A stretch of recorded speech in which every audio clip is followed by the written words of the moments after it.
Hello everyone, welcome to the channel. Today a pretty special book. An American writer, an Orthodox Jew writer, or raised as such, certainly. His name is Shalom Auslander, and the name of the book is A Foreskin's Lament. Now, Shalom Auslander, my apologies for the probable mispronunciation of his name. Shalom Auslander sort of came to attention, I guess, with his first book, a book of short story, Beware of God, in 2005. A wonderful collection where basically you were reading about somebody working through his relationship with his religious upbringing and his relationship with God. Now, not necessarily God as an article of faith, not God in the sense of belief, but the narrator's relationship with God as an ruler full of vengeance and a terrifying one as far as he is concerned. And he is trying to reconcile, of course, the sort of positive values embedded in belief and faith and a God, and the education he went through, which tended to emphasize all the things he was not allowed to do, and all the reasons why he may very well die because of those things he wasn't supposed to do. Beware of God, 2005, wonderful collection, small collection, perfect. Now, Foreskin's Lament is 2007, and of course, if you have read Beware of God, if you've just listened to me, then it's pretty easy to see that Foreskin's Lament is a continuation of that first book, this time in longer form. It's one book, it is not a collection of short stories, but it is basically an autobiographical work. Now, the degree to which it is autobiographical in its details, I do not know, nor do I care very much, because I don't think that's the point. We'll come back to that in a second, of course. Let me finish very briefly, because Shalom Auslander has been good enough to provide us with 3 more books, 2 novels, Hope, a Tragedy from 2012, a fantastic book. We'll come back to that in a second. We'll say something about it as well. And Mother for Dinner from 2020, a more exuberant way, perhaps, of talking about the same themes, and in a slightly enlarged way, which for us is also very interesting, and we'll come back to that a little bit later. His latest book is called Faye, a memoir, but I haven't read that one, so I cannot comment on it, unfortunately. Let's hope that it's as good as the rest of his work.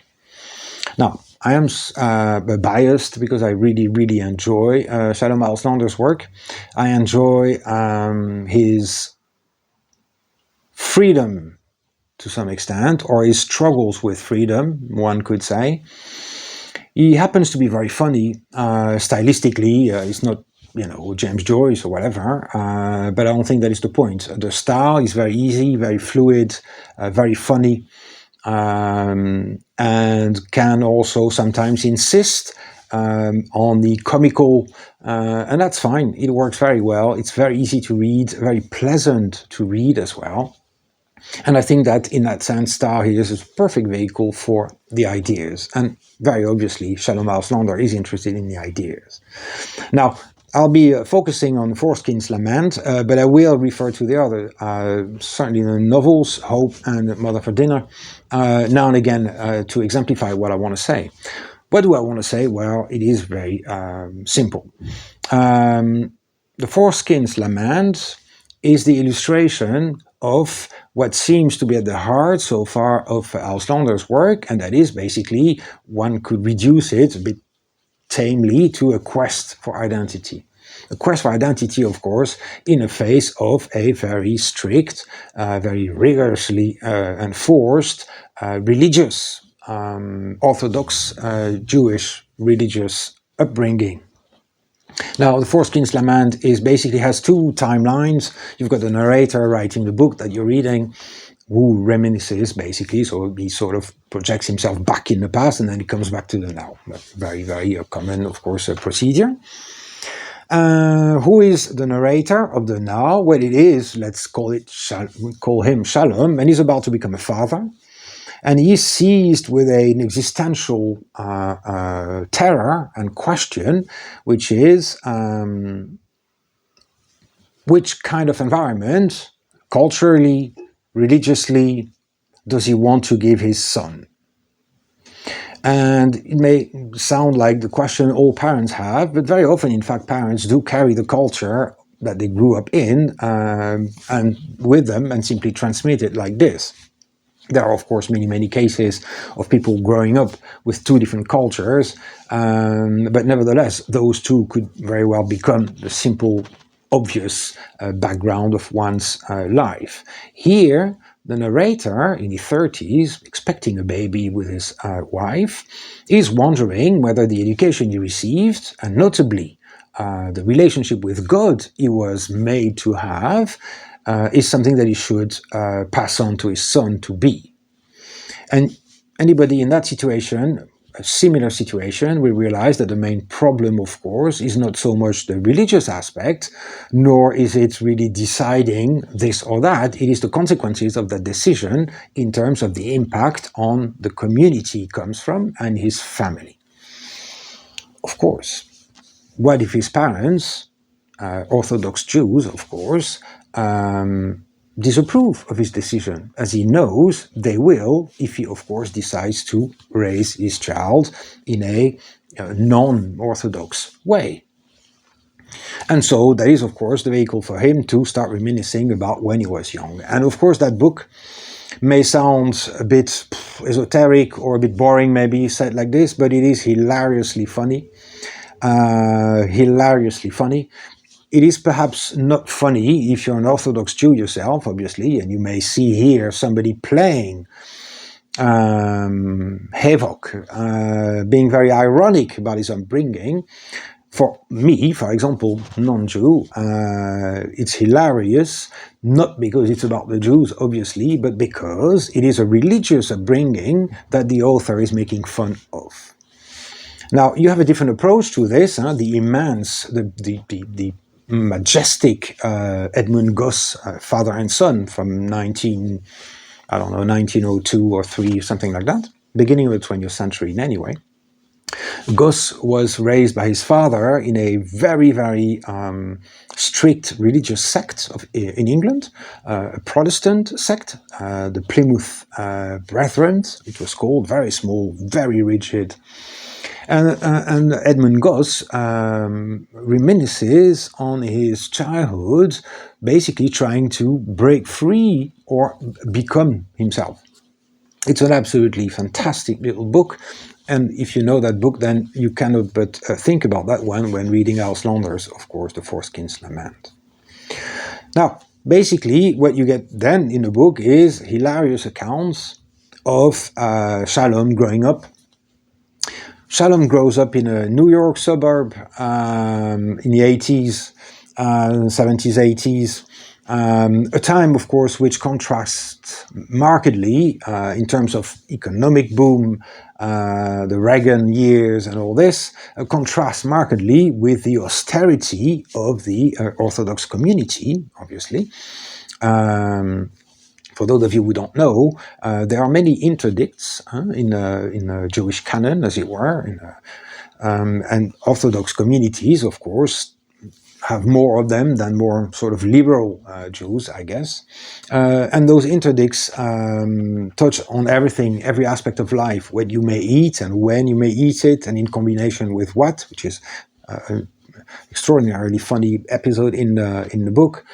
What you may do on a Saturday or on a Sunday or not. All those things that you are basically not allowed to do. And that is very much the way that Shalom Auslander is seeing it as a 14, 15-year-old. It is basically a world out there. He sees the community there, but he's not allowed to participate in it. He's not allowed to be a part of it. And he's not allowed to be a boy like all the other boys he sees around him. Of course, when there are interdicts and you're 15 or 14, there are transgressions as well. And that is also the occasion for a very funny passages in the book. Because he transgresses. That may remind you, at some stage he transgresses. There's a similar episode in in Edmund Gosse, and there's also a similar episode or short story by Greene on this, where basically the narrator or the character tests the reality of God by doing something that he's been told God would smite him down for, God would kill him for. In Greene, of course, it's typical Greene, I guess, the moral implications. And Gosse as well. In Gosse, I think he prays to a chair, because his father once told him that it was a sin to pray to an inanimate object, and that if he ever did so, God would, instantly kill him. And Gosse, he's 10 perhaps, or 9 or 10 or 11, and he prays to a chair. And to him it's a revelation that he is not killed, that he is not destroyed, that he is not punished by God. It's a revelation not so much about God himself as a revelation about the limits of his father's knowledge about the world. Profound stuff. Great book. Anyway, that's exactly what happens in Shalom Auslander, because he is also going to test the limits of God's rage, God's vengeance, and thereby, of course, testing the limits of the reality of what the community says, or his parents say, or the elders, the rabbis say.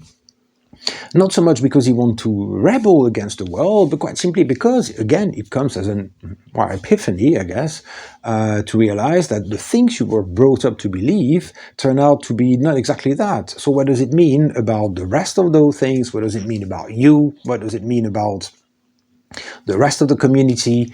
And these are, of course, profound questions. Again, in this book, addressed in a very funny, very humorous way, but deep. Rich, interesting. Now, what makes it doubly interesting is that at the same time, there are heart-wrenching moments when the narrator of the now takes over. Because the narrator of the now is thinking about the future, based on what he's known happened, what he knows happened. Of course, his younger version is not really thinking about the future. The younger version is very much in the now of their 15-year-olds. But the narrator is very much thinking about the future and his relationship with his parents. And honestly, let's say the last passage in the book that deals with his parents is heartbreaking, and it's a wonderful example of how a skilled writer can take you from one extreme to the other without losing the impact of what he's trying to say. So this book is not only a comic book, this book is certainly not a critique of Judaism.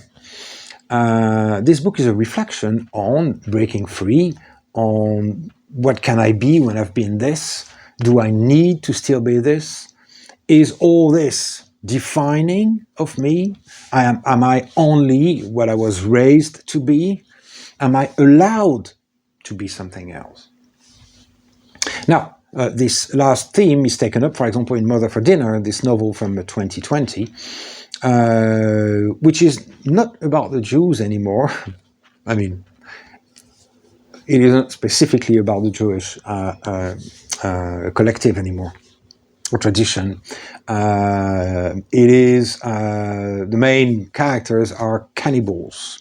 And cannibals are an old group, a semi-religious group, a cultural group, who came from far away and migrated to America at the beginning of the 20th century.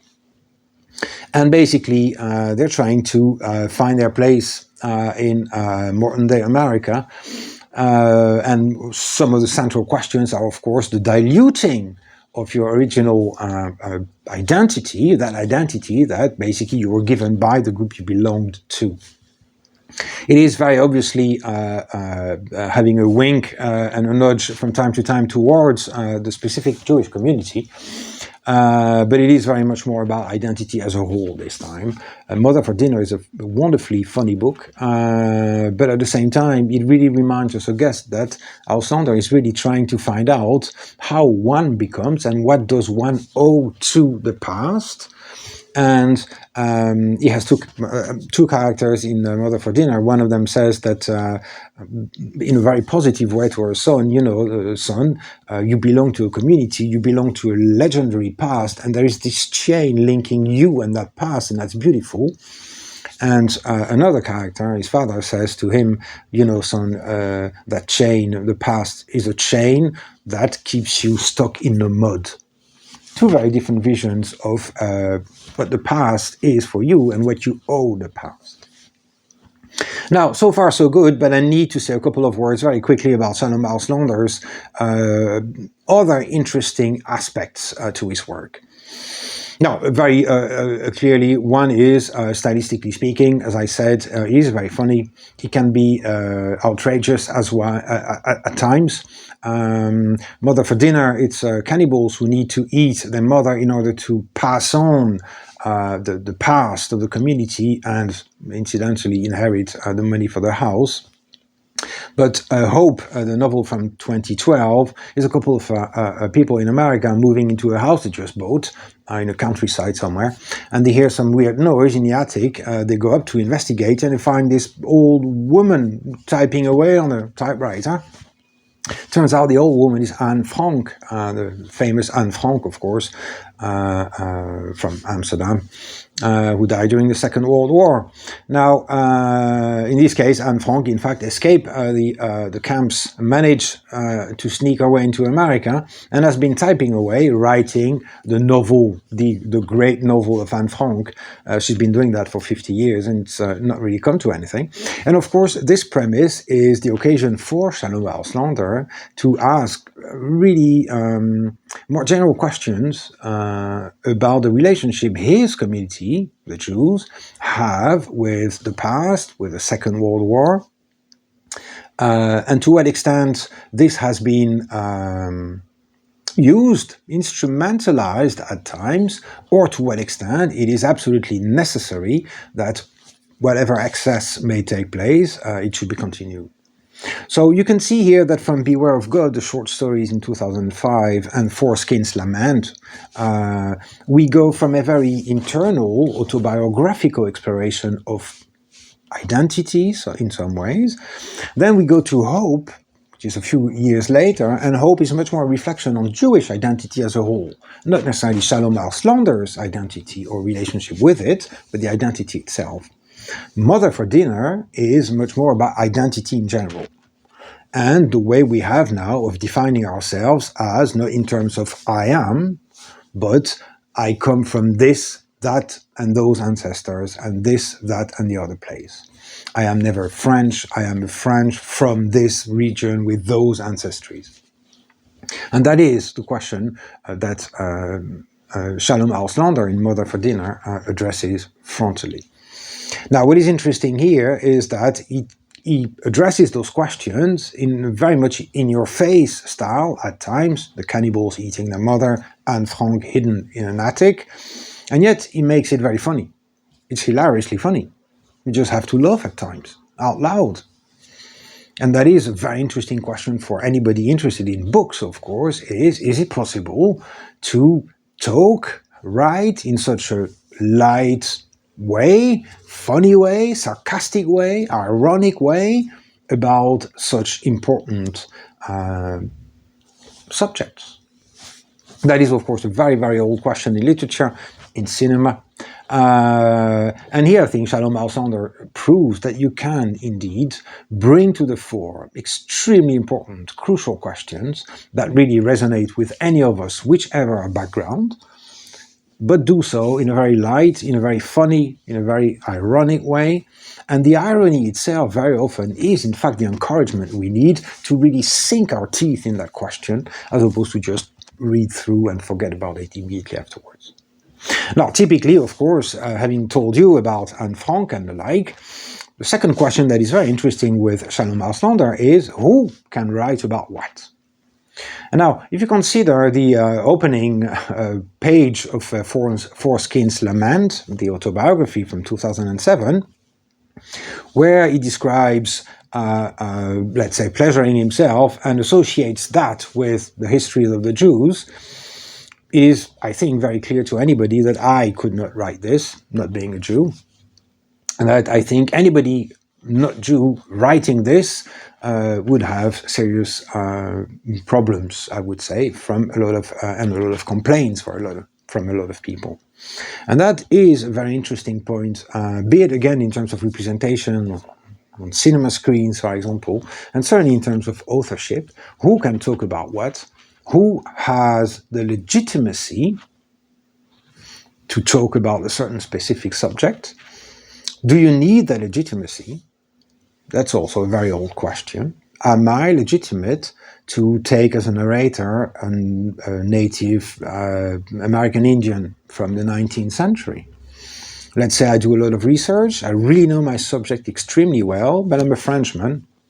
What do I know really, internally? Now, it may turn out that I know a lot more than a native Indian, American Indian, in terms of history, in terms of culture, in terms of language, anything. I may have studied that intensively for years, and he may have just grown up into it, but would that give me enough legitimacy to talk in his place? Now, certainly when it comes to questions like the Holocaust, the Jewish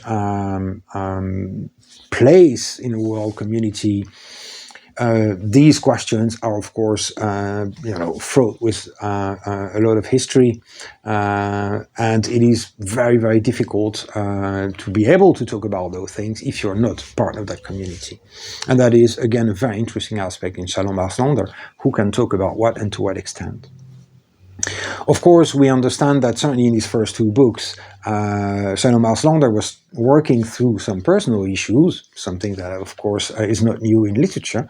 And we also realize that, as I just said, he pursued themes, but every time, at every stage, he enlarges the perspective a little bit. I don't know if he thought about it beforehand, like that, or if it just happened, but it is very noticeable when you read them in order, as I did, as they came out, to see that it enlarges itself each time. And yet the same themes, the same questions come back, but on a larger level. And that means, of course, that if you thought, oh, well, Foreskin's lament, yeah, it's about an Orthodox Jew in New York, and I don't know, I'm a Christian from China or a Buddhist from India,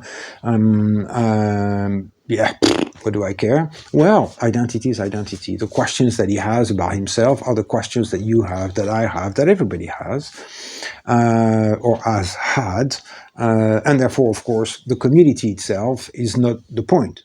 It is the weight of the community, the weight of the expectations, and the weight of all those forbidden fruits that he's not allowed to pluck from the abundant trees around him. That is, of course, one aspect in Foreskin's lament, sex desire. How do you deal with that when you're 15 in such a close-knit and closed community? And so this is very interesting in terms of literature as a whole, the way he develops those themes, pursues them, attends to them, but every time taking slightly different angles or enlarging the context to allow us, and to allow himself, I guess, to think about the same question, but in a slightly different way, and thereby giving himself more tools to think of. So ultimately, as one of his characters says in Mother for Dinner, identity is a box. And the narrator in Mother for Dinner says, I've spent my whole life trying to escape the box, and my whole life people have been trying to put me back into it. Whether that box is like this, like this, like this, whether that box is religious, cultural, whether that box is a Jewish box, a Christian box, a Muslim box, a Buddhist box, really doesn't matter at all, of course. I mean, it matters in many ways, but it doesn't matter when you start thinking about the concept of identity. So, Shalom Auslander's The Foreskin's Lament, wonderful book, coming again after wonderful books that I can only recommend that you read and sink your teeth into. He's a great writer, very funny, very entertaining, but at the same time very rich with ideas, themes, and things that really touch us all on many, many different levels. Bye-bye.